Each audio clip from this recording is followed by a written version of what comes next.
First, I'd like to acknowledge that we are on Treaty 1 land. On Turtle Island, this is the traditional territory of the home of the Cree, Anishinaabe, and Dakota peoples, and the homeland of the Métis Nation. First, I'd like to thank the program committee chairs of Adina and Marion for asking me to moderate tonight. Appreciate that. And accepting this assignment, I pondered why this panel discussion is an important and critical discussion in these current times. A number of questions came to mind. Have we been infuriated with the horrors of Charlottesville and Trump's reluctance to condemn white nationalists and blaming the violence on both sides and saying that some very fine people can be found on the far right? Also, let's not forget Canada, because we're not immune to this, and our experience of the Quebec mosque attack and the September event where white supremacist groups declared they would march in front of our provincial legislature. Another question, are we ready to hear the voices of the alt-right? Or should we be insulated from that critique and debate? What about our beliefs of free speech, and how far will we let that concept tell us who we should hear from and who we should not hear from? When we hear the words far right, alt-right, within the organized groups, their beliefs and behaviors, do we automatically go to the place to demonize them, feel threatened and disempowered? On a more personal level of question is, how much are we willing to understand the context of why people have identified themselves as alt-right? And are we willing to enter into conversations to hear and grapple with the why by way of a one-to-one conversation of personal discovery and learning? I'm sure that there'll be many questions we're going to be thinking about tonight as we hear from our esteemed panel members. In that regard, I'd like to receive your permission to suggest the following process. We will hear from the panel members. Dr. Fliss-Feder will start first and establish the context, 20 minutes to do that. Dr. Ahmed would follow with 15 minutes, and Dr. Mills would follow with another 15 minutes. Then we'll open this to questions from the audience, perhaps 10 to 15 minutes, then close with some appreciations, and then we'll have beverages in the auditorium. Right? Still do beverages? Got it. Refreshments. Okay. Refreshments. Right. No food, just refreshments. No, that's good. Fine. Okay, Go on. just making sure. So let me introduce the panelists. Let's go there. So Matthew Fliss-Feder is an assistant professor of rhetoric. To tell me what that actually means. Rhetoric and Communications at the University of Winnipeg. His research addresses questions about the intersection of media, ideology, and subjectivity. He was the co-editor of CIGEC and Media Studies, a reader, and specifically his article was on Trump, What Does the Name Signify, or Proto-Fascism and the Alt-Right. Definitely like to hear about that. Kausar Ahmed received his PhD in Peace and Conflict Studies from the University of Manitoba. He served in the United Nations as a peacekeeper and is an alumnus of the National Defense University in the US. And currently he's a research fellow with the Center of Defense and Security Studies and a junior research affiliate with the Canadian Network for the Study of Terrorism, Security, and Society. Currently he is working on a book with 2 US-based academics in exploring roles of community-based organization in countering violent extremism in Western societies. Alan Mills is a full professor at the University of Winnipeg in the Department of Political Science. He was the chair of the department from 2000 to 2005 and 2014 to 2016. He has published articles on Canadian socialism, the Canadian Forum, early Winnipeg radicalism, J.S. Woodsworth, Frank Scott, Ernest Gellner, and media in the post-communist Czechoslovakia. We have an esteemed panelist for us to enjoy tonight, so I'm going to call on Dr. Fliss-Feder first to help us set the context, and then we'll have Dr. Ahmed follow, and then Dr. Mills. Thank you.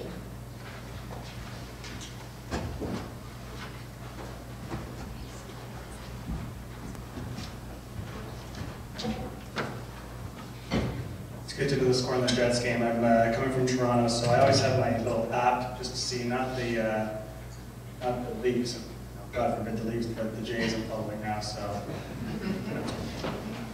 Thank you very much. I want to thank, first of all, Adina for inviting me to come and speak on this panel. I want to thank Martin for that introduction, and to my co-panelists. I'm really looking forward to the conversations that we're going to have. I want to say that, first of all, what I'm going to speak out, this is based on an article that I have coming out, should be in the next month or so. Martin mentioned it, Trump, What Does the Name Signify, or Proto-Fascism and the Alt-Right. By way of trying to explain some context and background about the alt-right, I want to discuss mainly the ideology and the culture of the alt-right, and try to explain it that way. My background is mostly in culture and media studies, so that's the kind of perspective that I'm going to bring to my reading of the alt-right. And I want to begin by saying that the way I think we need to contextualize the alt-right, there's three issues that I would think are worth discussing. One is the very recent history of the 2008 financial crisis. I think that's an important moment for thinking about the rise of what we now call the alt-right. The other one is what I would refer to, and I speak as somebody from the left, as the failure of the left in the wake of the 2008 financial crisis. And then the third element that I want to spend most of my time talking about are what I think of as contradictions of what's been called the postmodern culture, talking about contradictions of subversion and transgression within what's called the postmodern culture. I'm going to spend some time explaining that. But first I want to define how I'm using the term proto-fascism as it relates to the alt-right. And there are four main elements that I want to speak to about how to define proto-fascism. The first is that you can define proto-fascism in terms of its culture and its ideology as a reaction to the perceived ideological threat of a left or anti-capitalist movement. Second, its elaboration as an ideology is formed by the discrediting of the various hegemonic ideologies of the liberal middle class, such as tolerance, equality, and identity. The third is that because of the inconsistency between the first element of discrediting the left or anti-capitalist movement and inconsistent with the discrediting of the liberal middle class ideology, this opens up a space to displace the critique of capitalism, replacing it with features of culture. And the fourth element is that these various free-floating elements are embodied in a mass ideological party which can stand as a figure for new collectivity and a vehicle for the seizure of state power. So to define the term alt-right was initially used by members of its various groups to define a new wave of overtly white segregationist and white nationalist movements and subcultures, typified by spokespeople like Richard Spencer, president of the white nationalist think tank National Policy Institute, who has called for a US white ethno-state and a pan-national white empire. The alt-right is characterized by its preoccupation with IQ, European demographic and civilizational decline, cultural decadence, cultural Marxism, anti-egalitarianism, and Islamification. The alt-right should be distinguished from the brand of American neoconservatism tied to support of the George W. Bush regime, which as a political force emerged from a convergence of interests including evangelical Christianity, secular cold warriors, and conservative feminists and family moralists. What binds these seemingly disparate groups under the rubric of neoconservatism is their affirmation for a moralist state power both domestically and internationally. Neoconservatism therefore imputes to the state the authority to set the moral religious compass of society. The alt-right is distinguished by its chiding of moral religious rightness. In fact, its blatant crassness is one of its most identifiable features. Much of the popularity of the alt-right and the attention that it has received in the mainstream mass media has been due in part to its combination of crude humor and youthfulness, and because of its image-based culture of online meme production in online chat forums like 4chan and 8chan.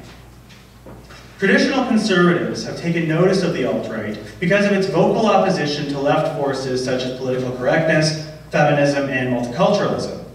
The alt-right and traditional conservatives have thus found an alliance in challenging what they see as a left penchant for oppressing free speech, which the alt-right and conservatives see as a product of feminism and so-called cultural Marxism's push for political correctness, and they collectively refer to these groups as social justice warriors or SJWs. What makes the alt-right such an oddly fascinating yet no less concerning movement is that it seems to use cynicism and irony in staging and borrowing language and tactics from the New Left of the 1960s. At a very formal level, it seems to promote itself as a radical alternative movement against what it positions as the dominant ruling ideology.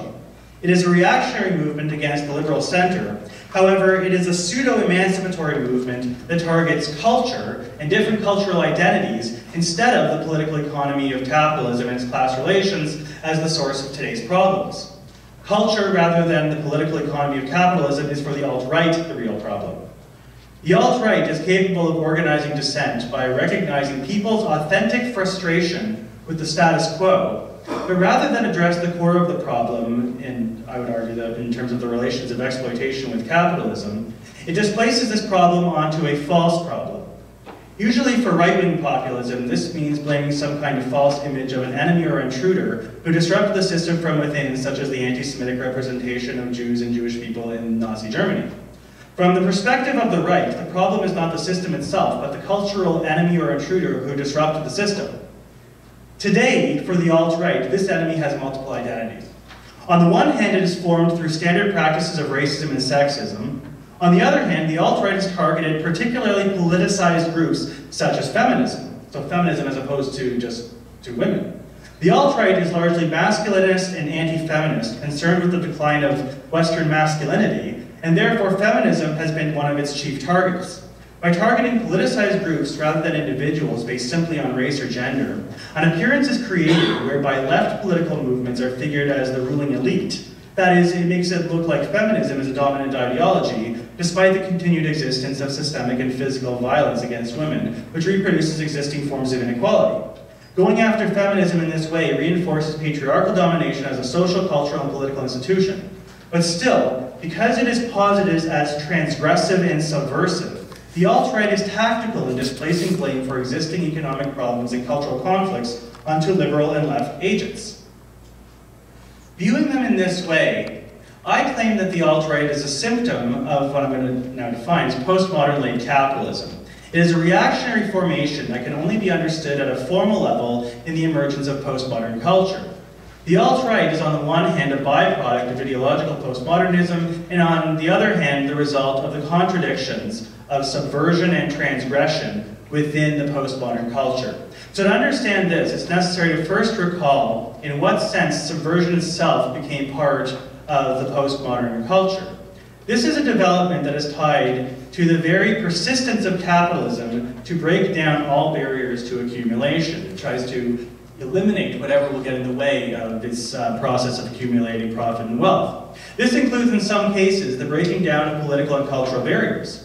Politically, this has resulted in the incorporation of existing antagonisms into the very logic of capitalism, where class war has turned into the so-called culture war. This last point helps in part to explain the rising influence of the moral majority and neoconservatism among the working classes in the United States from the late 1970s up to and including the George W. Bush presidency. With the transformation of class war into culture war, it often appeared as though the right, more than the liberal left, spoke the language of the working class. As a logic of production, capitalism is also driven by its push towards development, constantly in need of destroying the old to produce the new. As such, it consistently requires the breaking down of those older ideological barriers that prevent exponential expansion.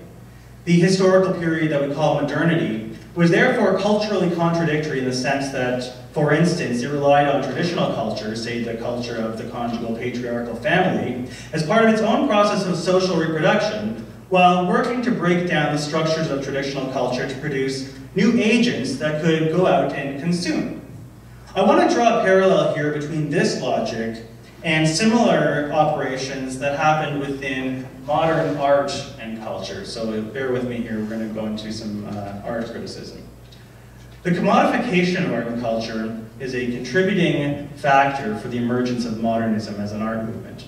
Modern art emerged by seeking to distance itself from what was later termed mass or popular culture.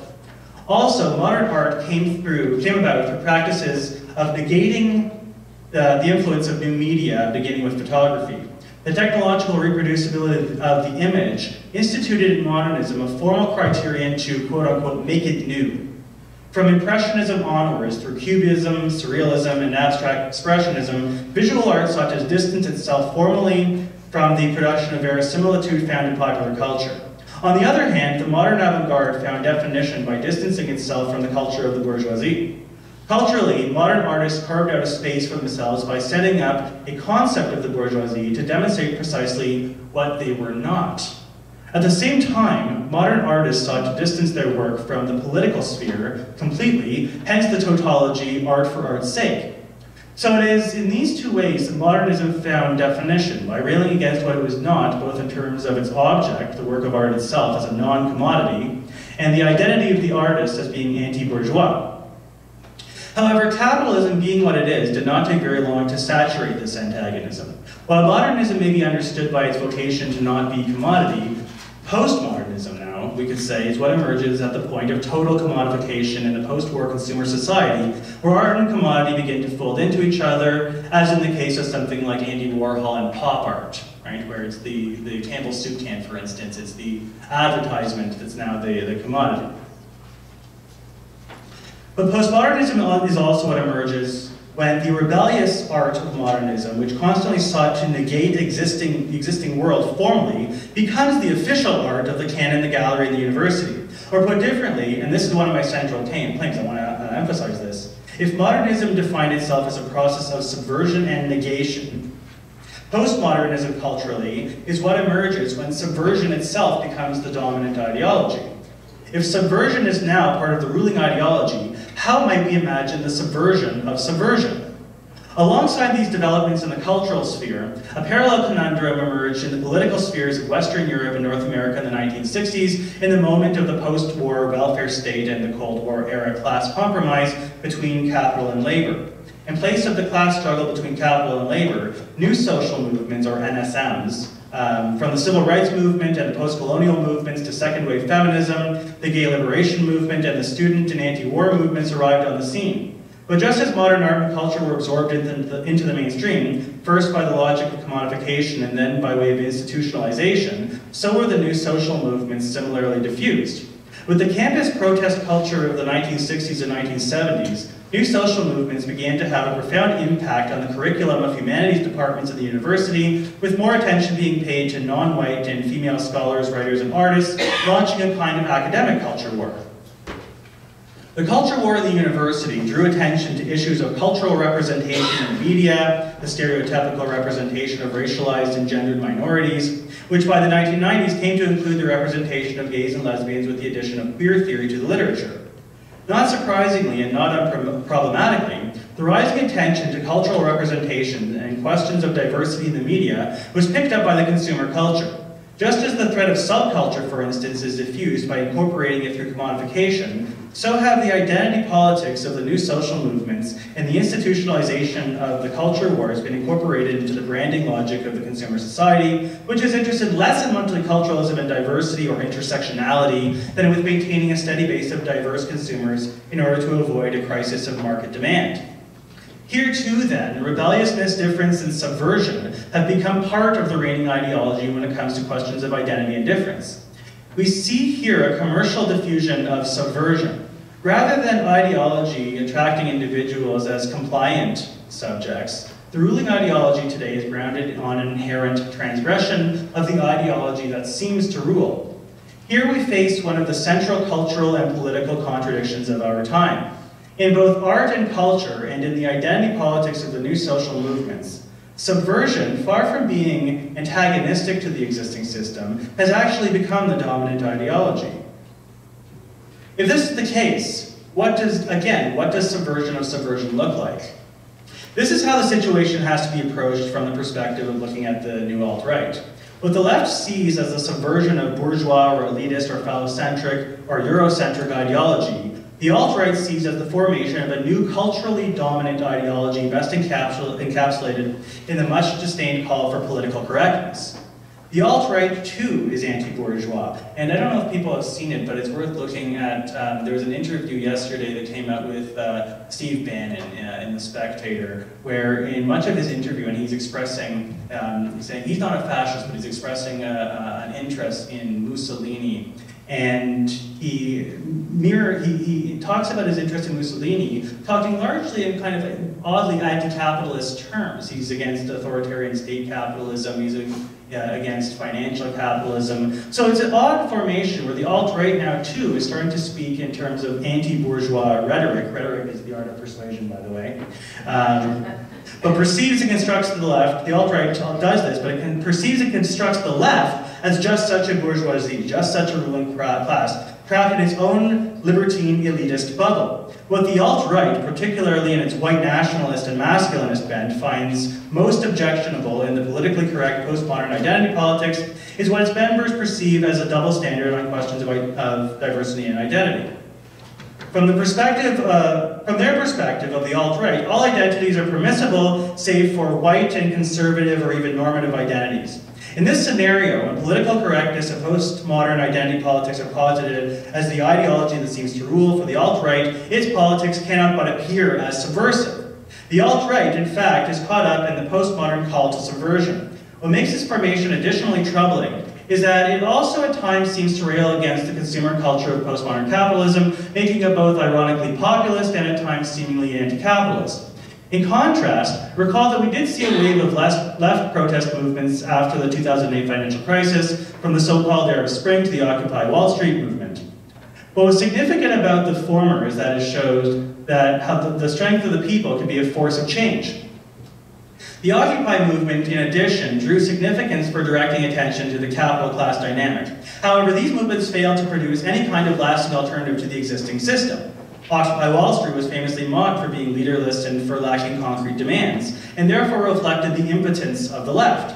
Once again, the left was incapable of producing change. There have been different material dimensions to each new rise of the right in recent years, whether it's Trumpism, or the Brexit vote, or even the new alt-right. But in many ways, they are all reactionary responses to the failure of the left in the wake of the crisis.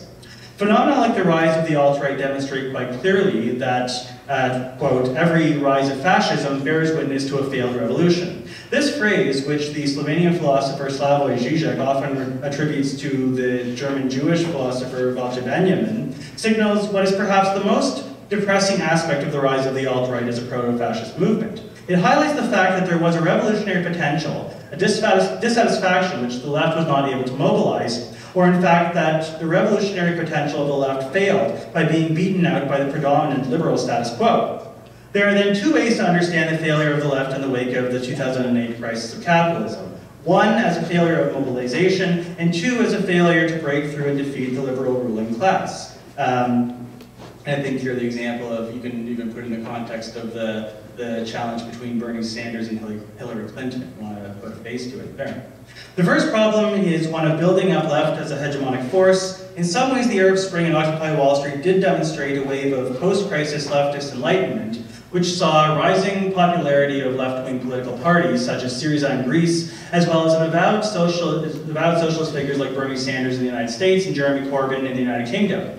But Syriza's inability to defeat the European Troika, the European Commission, the European Central Bank, and the International Monetary Fund in its austerity talks, the pro-Brexit vote in the UK, and Sanders' failure to secure the nomination of the Democratic Party's candidate for president all show signs of a defeat for a left that rose up only to be beaten back down, not by the alt-right, but in fact primarily by the liberal status quo. Therefore, according to Žižek again, the liberal ruling class and the fascistic reaction are two sides of the same coin. Herein lies the difficulty with the alt-right. They distance themselves from their position via the appearance of rational discourse and critical interpretation. When one listens to speeches given by Richard Spencer, as deplorable as his arguments sound, these appear not to be the ravings of a madman, but the carefully thought out and charismatic pseudo-intellectual statements of a quote-unquote leader. The movement, in other words, produces organic intellectuals. But in its populist form, the movement clings to the other and culture as fetish, disavowing the centrality of the class struggle, using the other, such as feminists, cultural Marxists, SJWs, and so forth, to displace this centrality. Therefore, rather than try to conceive members of the alt-right convince members of the alt-right through rational critical interpretation that their rage is simply displaced, they should be seen more as a reactionary formation, the symptom a symptomal product of the defeat of the left by the liberal ruling class. It's for this reason that if the alt-right is to be defeated, the challenge is to defeat the liberal ruling class itself. As Zizek puts it, for the left, the only true alternative is the one between itself and the liberal mainstream, the populist radical right being nothing but the symptom of liberalism's inability to deal with the leftist threat. Thank you.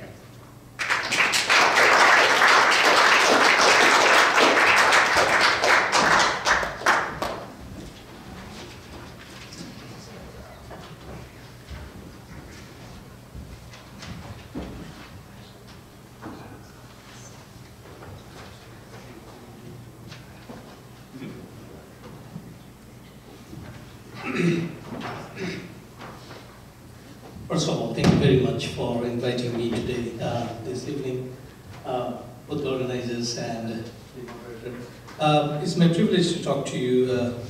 This is about my research, very recent research that I have undertaken to understand the community-focused projects in terms of countering radicalism in Western societies.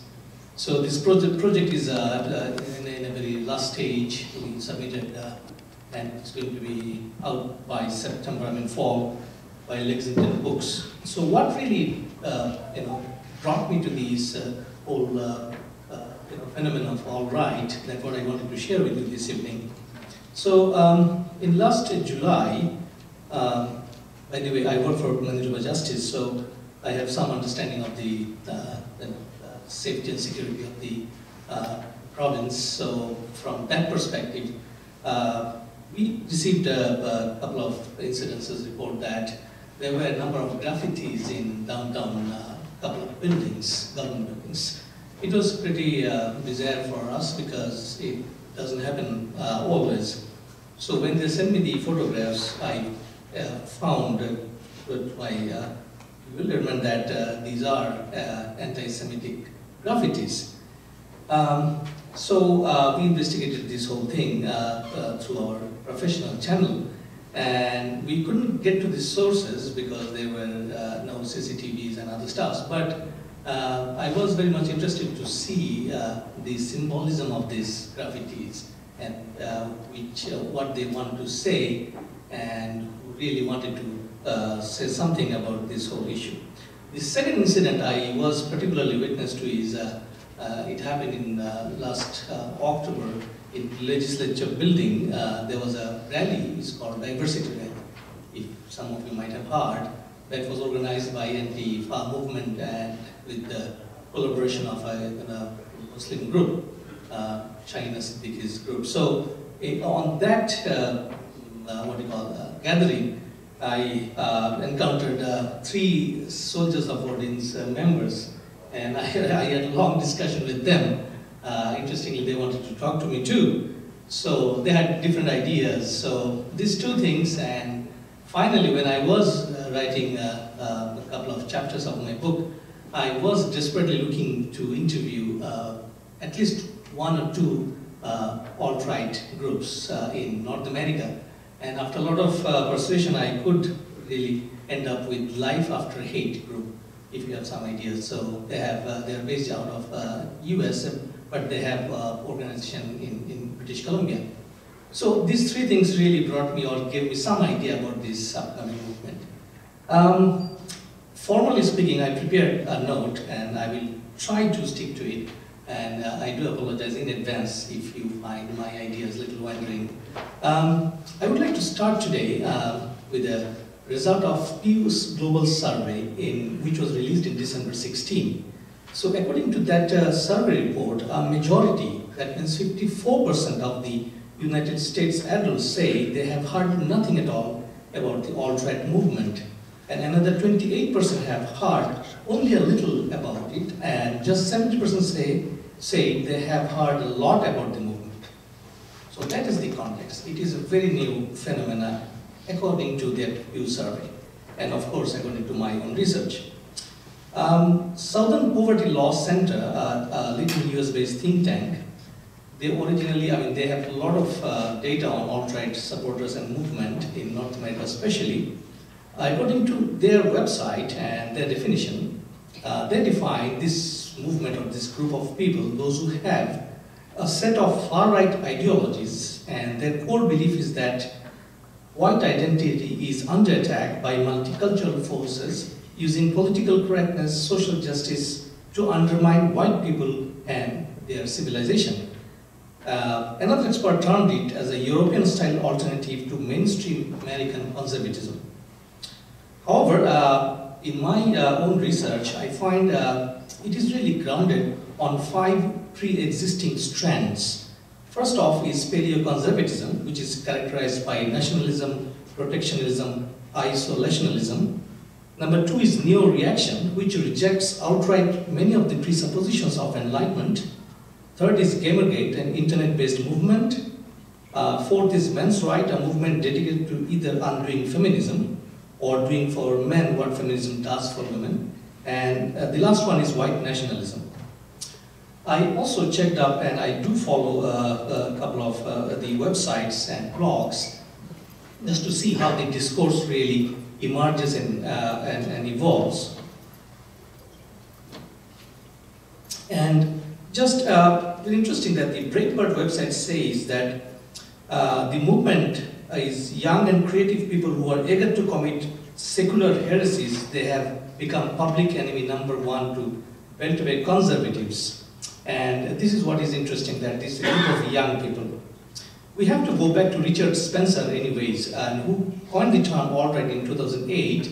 And he argues that this is not related to white supremacy, KKK or neo-Nazi, but goes on to assert that USA is an Anglo-Protestant country, meaning a white country. He termed the past radical transformation of the USA as the great erasure that was taking place in the white world since 60s. A blog which is called Vox Populi, they say, and I quote, "The alt-right is not defensive attitude and rejects the concept of noble and principled defeat. It is a forward-thinking philosophy of offense in every sense of the term."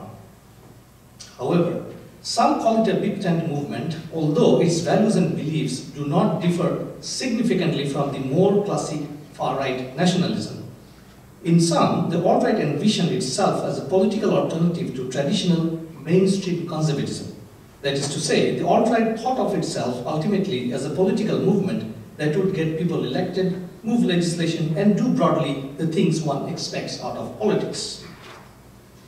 In order to understand the new alt-right movement, we should really see how the right-wing extremist groups actually evolved in Canada. One of my research participants is Professor Barbara Perry, and who has the Canada Research Chair on Extremism, and also she is the president of International Hate Crime Group. And in her research, she shared with me, and she says that since 1920s, in fact the 20s marked the era in which KKK established its root in Canada, 1920s. And it appeared in Ontario, British Columbia, Alberta, and Saskatchewan.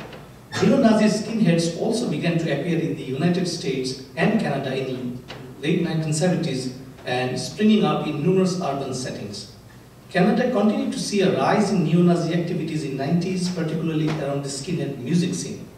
The Heritage Front continued to grow in Toronto, Hammerskin groups made their presence known in Montreal, and Aryan nations gained momentum in Alberta, Saskatchewan.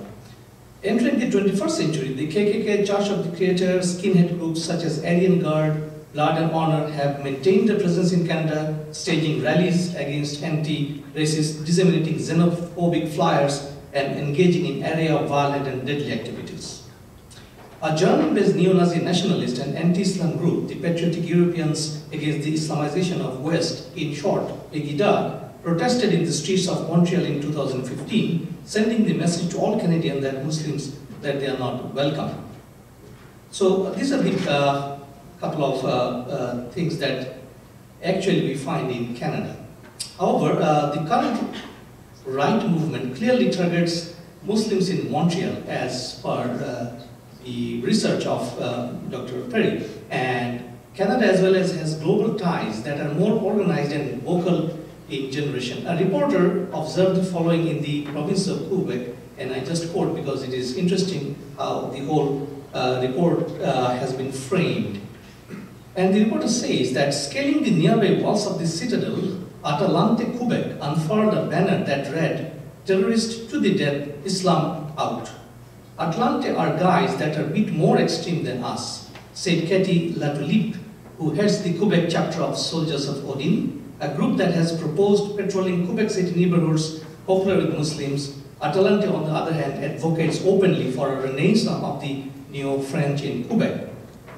And of course, according to many scholars, Montreal is the hotbed of right-wing extremism within Canada, and some scholars and experts explain the causes of Quebec mosque attack for this social-political condition. Now I shall move to one of the questions, why people are drawn to this movement. In my recent study in exploring contribution of community projects to counter radicalism in Western societies, I observed that identity still remains as a potent element of discord and grievance, our rallying factor, our battle cry for the marginalized, and especially the youth. Consequently, the youth segment of the Western societies, I carried out this study in 8 Western nations, North America, Europe, Australia, New Zealand, and UK, Scotland. So in those 8 societies, I found that the youth segment of the Western societies is the epicenter of identity-related struggle, and some political pundits term it as identitarianism, which is originated basically in France as a youth-oriented critique of multiculturalism and immigration. The term advocates racially homogeneous political communities, marking the new wave of ultranationalism by expanding beyond existing neo-Nazi subculture. For example, in Berlin, in Brandenburg Gate in late August 2015, a group of young protesters climbed atop the famous monument and unfurled a black banner with the words, "Secure borders, secure future."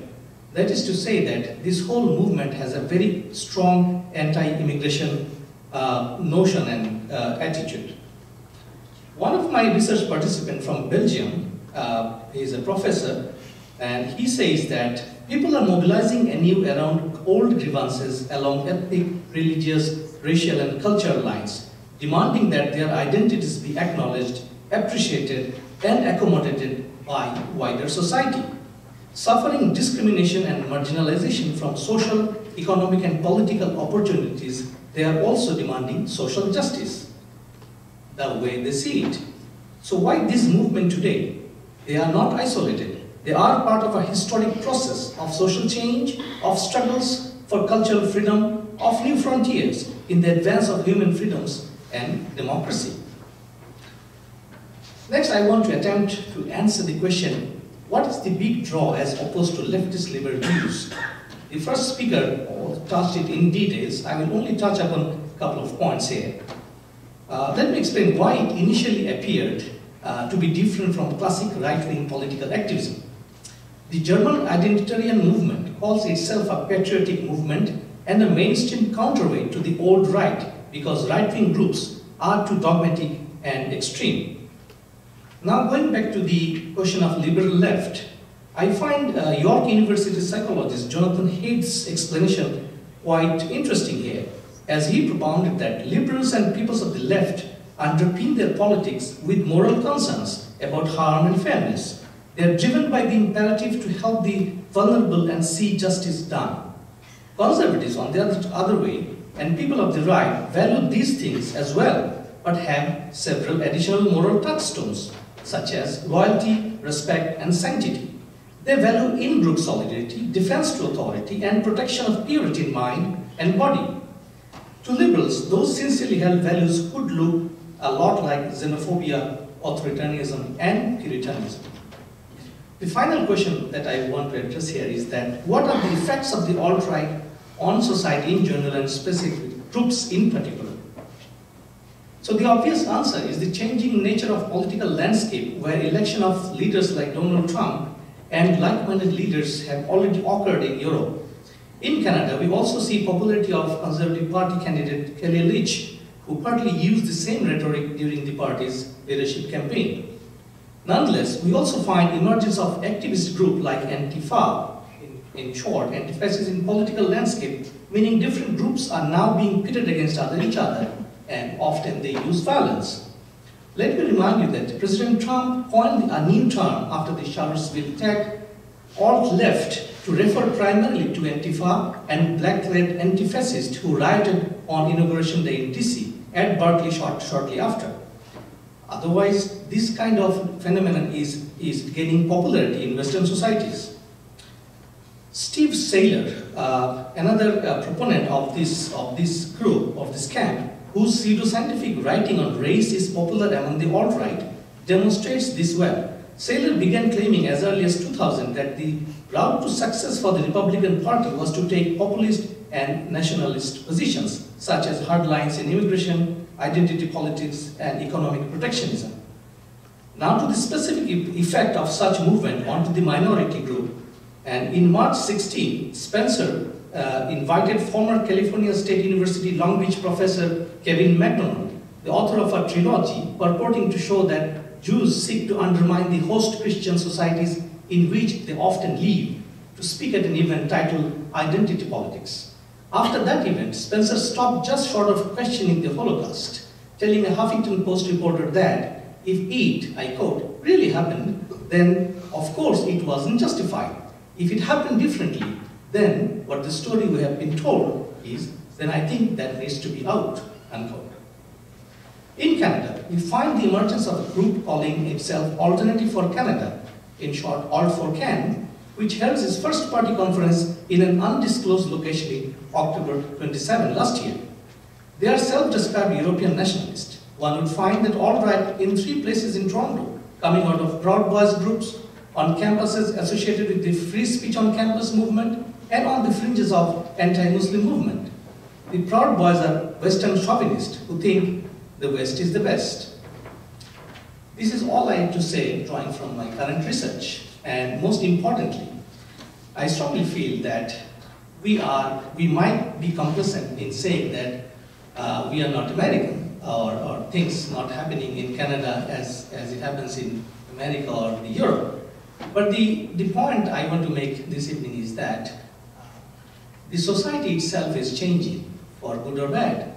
And how the institutions, democratic institutions, moral and valued institutions, really strong and resilient, would eventually make the difference whether these groups would gain their foot in the future. Once again, thank you very much.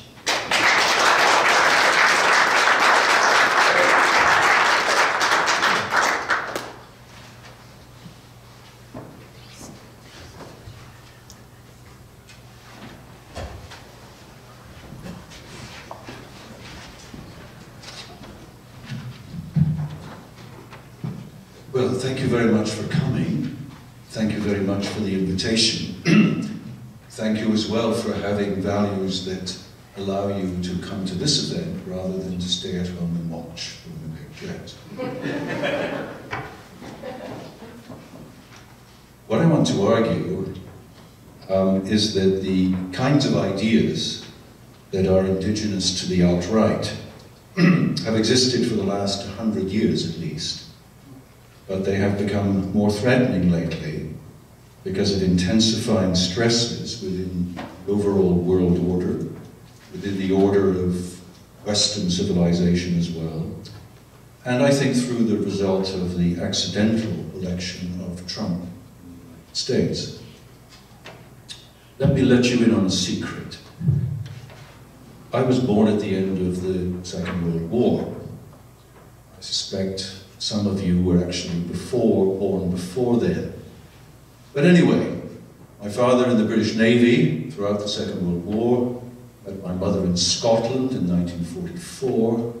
Roughly speaking, give or take a few months, I appeared 9 months later. Hitler had already been defeated, and within a few weeks of my birth, if I can put it that way, the atomic bombs had been dropped on Hiroshima and Nagasaki, and the war in the Pacific had ended too. So I entered a world, that of course becomes more and more familiar with me. I think as well, you can join me in a kind of quick journey through that world, because what I want to suggest is that the kind of world we live in gives us some way of explaining this interesting group of people. The general argument I want to make is that white supremacist nationalism of the alt-right kind is a nationalist phenomenon. And nationalism has been attempting to organize the populations of states roughly since the French Revolution in the late 15th century. The problem, of course, of nationalism is that it has really no clear way of understanding and incorporating diversity, difference, plurality, and so on. Hence arises then some of the problems of nationalism and so on. Now, is the alt-right surely a relatively small movement, an inconsequential movement? Is it worth our attention on this evening? Let me just point out to you that in the election of 1928 in Germany, the Nazi Party had an incredibly small popular vote. By 1932, it had around 38%, and of course it became the largest party, and of course Hitler was called upon to essentially form a government. And in some ways, the rest is history. But anyway, let me just try and walk you through what I think is the context of our world. I've already alluded to the fact that it's a world dominated by the presence of nuclear weapons. It's a world that's grown in terms of its population exponentially. What are we at now? 6 billion plus? Demographers say it won't level off till about 2050, and it will level off at around 8 billion. Ecologists argue that the carrying capacity of the world, the planet, is maybe 1 billion people. And I might say there are way too many people in the world for the sustainability of the environment. It's a time of incredible technological change. We all know it intimately. We were all, in some senses, born into the age at least of radio and planes and railways, but since then have come cybernetics, the internet, and all the other kinds of things. It's a time of the end of empires, but the continuation and rising of other empires. It's a time of increasing globalization of capital and trade, and of course, perhaps as a result of all of these things, it is a time of incredible environmental degradation.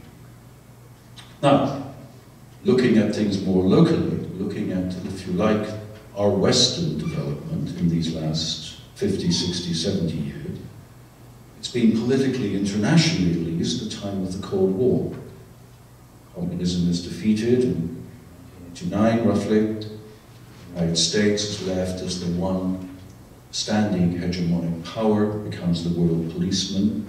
But then there emerges a kind of, well, multipolarity, as it's called, particularly with the rise of China and Russia under Putin reorganizing itself to play some kind of hugely devilish role in the world. Now, within these sort of international envelopes, in our own societies, in, can I call it the West? These are, of course, hugely contentious categories, but let's just think about the West, if we can. There has evolved, I think, a kind of, what do we want to call it, a liberal democratic order, in which I think success has been achieved in some respects around issues like the rule of law, the importance and effectiveness of representative democracy. There has been a period of growing wealth, albeit sometimes interrupted, often, of course, unequally distributed. But there emerged in the post-war world in the West, you remember, in some senses, the middle-class society. While that middle class has shrunk somewhat lately, there is a sense in which the middle class is still a very important social formation in Western society. Think of Manitoba. You can't win elections provincially unless you win those suburban middle-class seats. Winnipeg. If there has been some kind of reform impulse in Western societies, it has been some form of social democracy. Locally, the NDP, Liberal Party on a good day. think a general trend as well that's very important to understand in Western society in the last 50 years is what the eminent philosopher Charles Taylor talks about as the sort of importance of personally developed identities. There's been a kind of liberation of, if you like, everybody's right to affirm whom they deeply believe themselves to be. This, of course, has meant that racial minorities have affirmed such an identity of importance. Women, particularly, as well. The rise of a post-war feminism. We are women, we have a special identity, we want to affirm ourselves. There are, I think, as well, just moving along, certain kinds of curiosities and anomalies of what I would call Western modernity.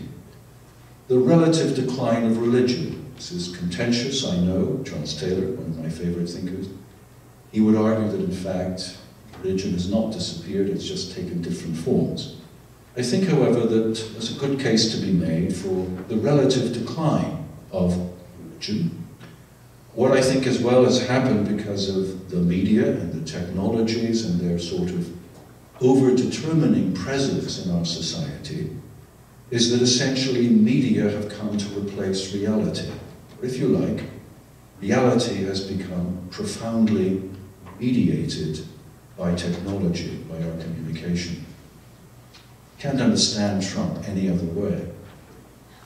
It is that essentially media have provided a kind of, I'm not sure this is the right pronunciation, but I'll try, a kind of simulacrum of reality. We don't see reality, we see what we think is reality as it comes through television, internet, social media, and so on. Other kinds of interesting trends lately has been the deindustrializing of the West through globalization. Industry has been offloaded to places like China, India, other parts of the world. We want to make the case for capitalism and kind of industrial capitalism is that in the last 30 years, massive middle classes have been created in China and India. Another interesting curiosity and anomaly, I think, of Western modernity is a kind of skeptical, subversive account of truth in the universities. What is loosely called, if you like, the triumph of a kind of postmodernism.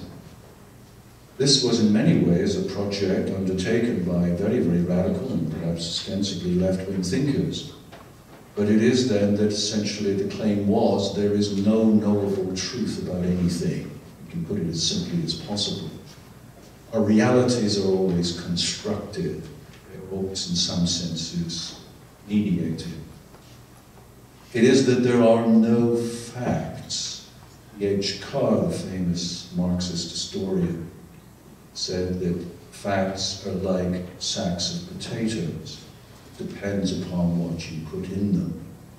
And yet we discover, of course, living in a post-Trump world, knowing what the facts are is very, very important. There is, I think, as well as a kind of curiosity of our world, a kind of gathering cosmopolitanism, which sadly I think is sometimes rather tacky and superficial. It's the cosmopolitanism of lying on a beach in Thailand, thinking that you've discovered the Orient. I think as well, just going back to that question, the rise of the importance of everyone's identities, there has been as well the incredible sexual revolution of the last 50 years. Invention of the contraceptive pill, its massive, the beginnings of its massive use in the 1960s, has essentially, to speak for myself, liberated sexuality from issues to do with creating children. Sex can be fun. Sex is a kind of an expression. And of course, sexual identity of different kinds have become part of those multiplying identities that have come to exist in our society in the last 50 years or so. Now, just speaking very, very quickly to the issue of the alt-right,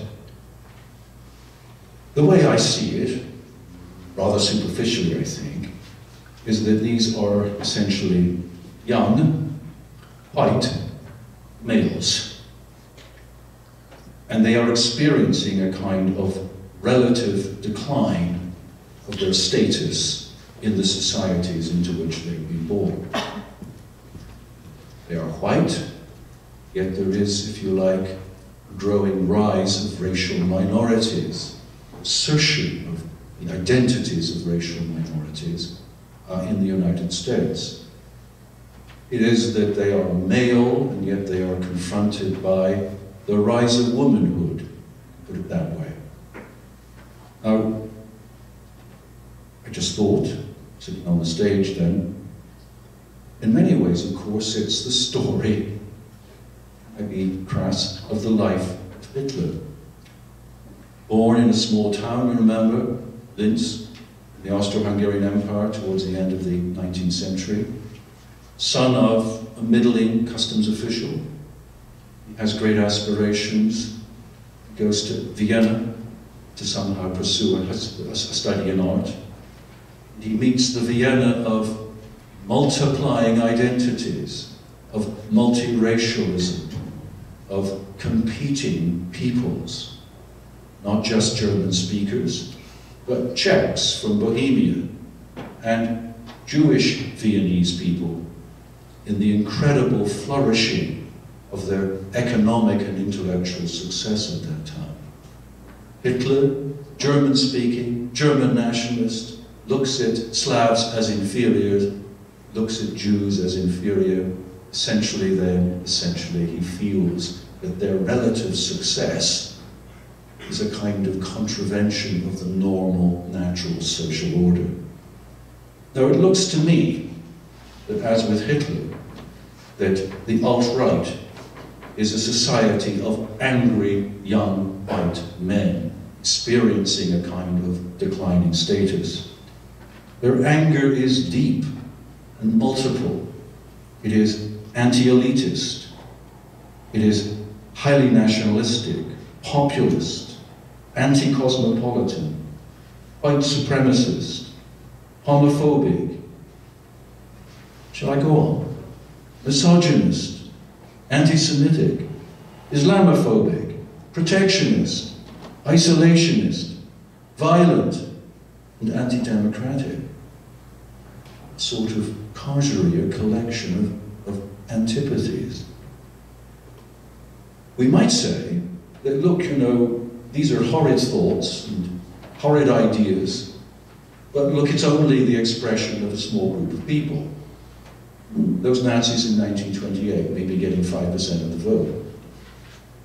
But look, it is that with the election of Trump, it seems to me, what has happened is that that relative minority has become sort of incorporated in a kind of broad consensus within the Republican Party that allowed Trump to triumph, and which, of course, Trump believes he has to continue to service. Because we have to understand the alt-right's ideas as a kind of continuum that takes in more moderate Republicans. So if it is that, look, you know, there are some alt-righters that are deeply, deeply anti-black, it is that a large part of the Republican Party is still annoyed at the defeat of the South in the Civil War and continues to be essentially espousing a kind of silent segregation continuing in the American South. So if there is a kind of warning about the importance of the alt-right, it is then that allied with political leaders like Trump, its ideas can have some kind of salience and effectiveness. Now, I like to think that, as you remember in the beginning of the famous book, Tale of Two Cities, Charles Dickens says it was the best of times, it was the worst of times. If I've talked about perhaps the worst of times, potential dangers of the alt-right, it is, I think, as well that I have to say it may well be the best of times too, because I think the moderate centre is winning the battle in the United States, but there's still some problems to go through. Thank you for your attention.